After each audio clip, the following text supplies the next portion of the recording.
Assalamualaikum warahmatullahi wabarakatuh. Shalom.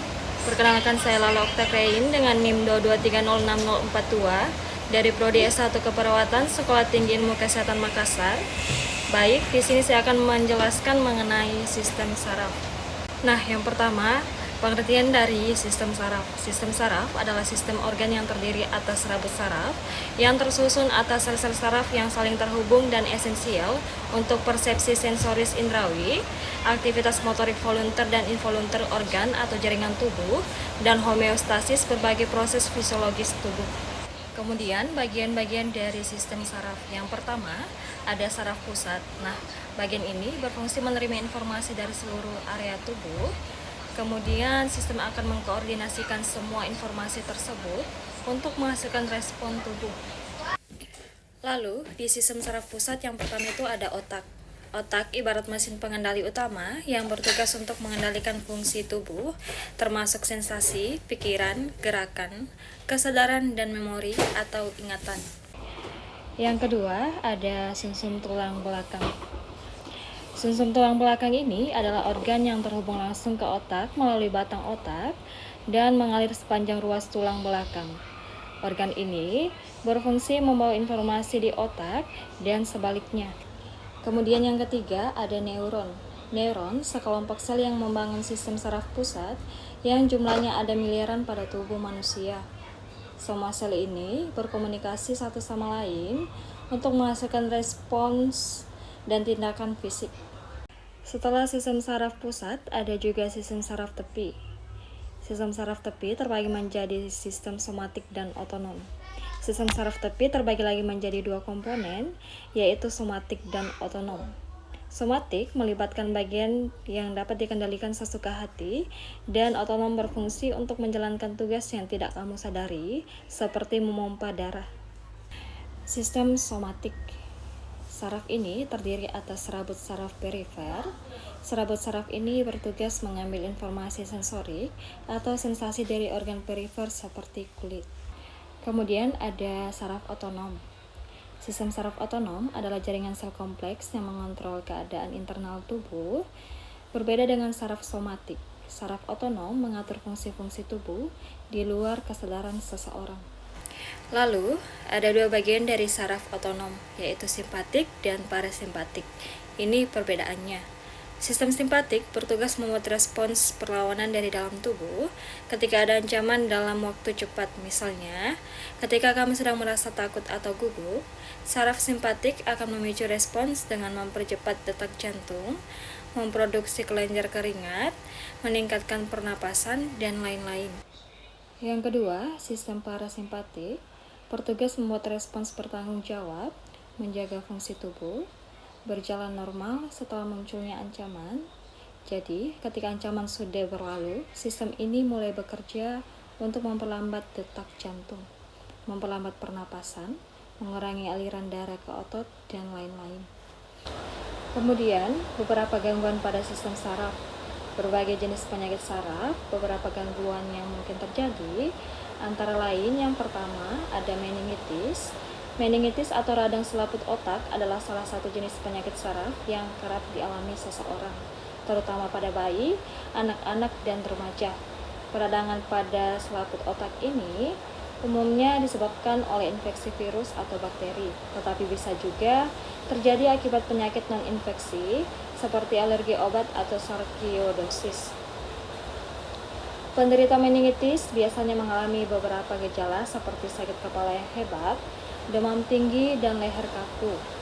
Apabila penyakit ini tidak ditangani dengan cepat dan tepat, meningitis bisa mengakibatkan kerusakan permanen pada otak dan memicu komplikasi seperti kejang dan gagal ginjal. Kemudian, gangguan sistem saraf yang kedua itu ada stroke. Stroke merupakan salah satu penyebab kematian terbesar di dunia, termasuk di Indonesia. Penyakit saraf ini terjadi karena terganggunya pasokan darah ke otak akibat penyumbatan atau pecahnya pembuluh darah.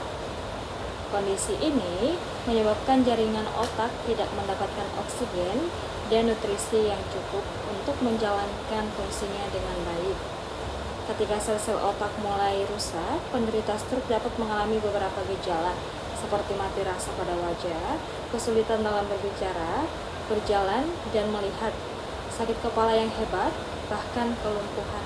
Kemudian gangguan sistem saraf yang ketiga itu ada multiple sclerosis.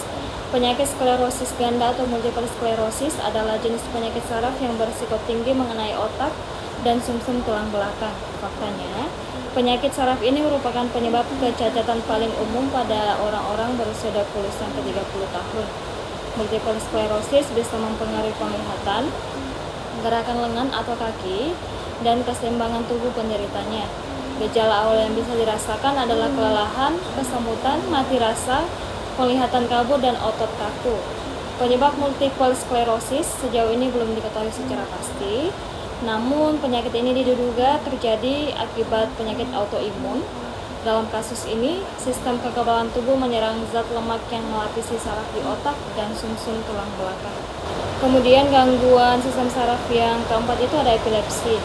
Epilepsi atau yang biasa disebut dengan ayan adalah penyakit saraf akibat aktivitas listrik otak yang tidak normal.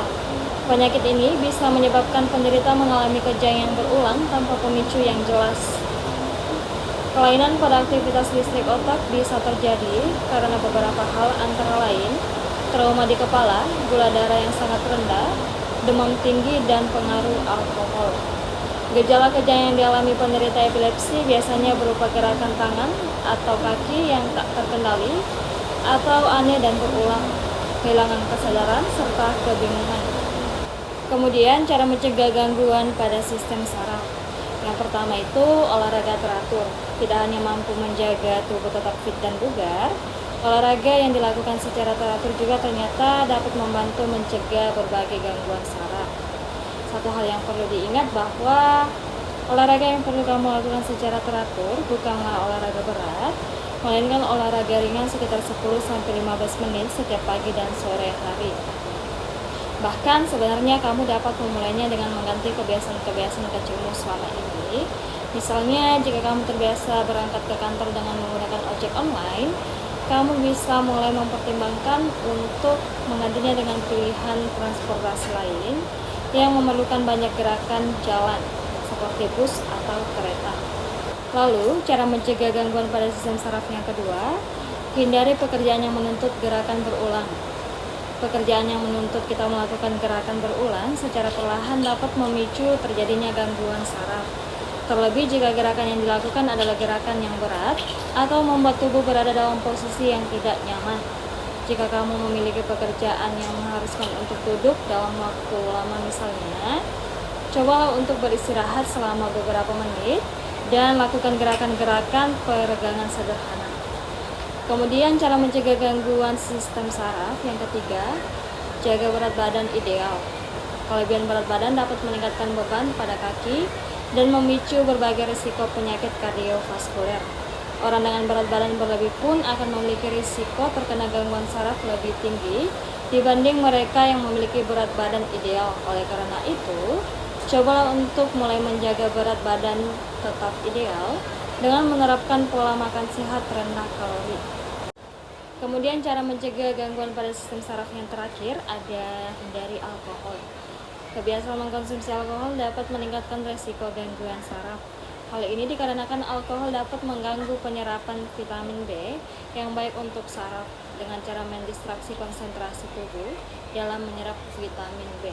Selain itu, mengkonsumsi alkohol juga akan membuat neuropati mengganas, apalagi jika orang tersebut memiliki riwayat diabetes, penyakit ginjal kronis, dan pola makan yang tidak sehat.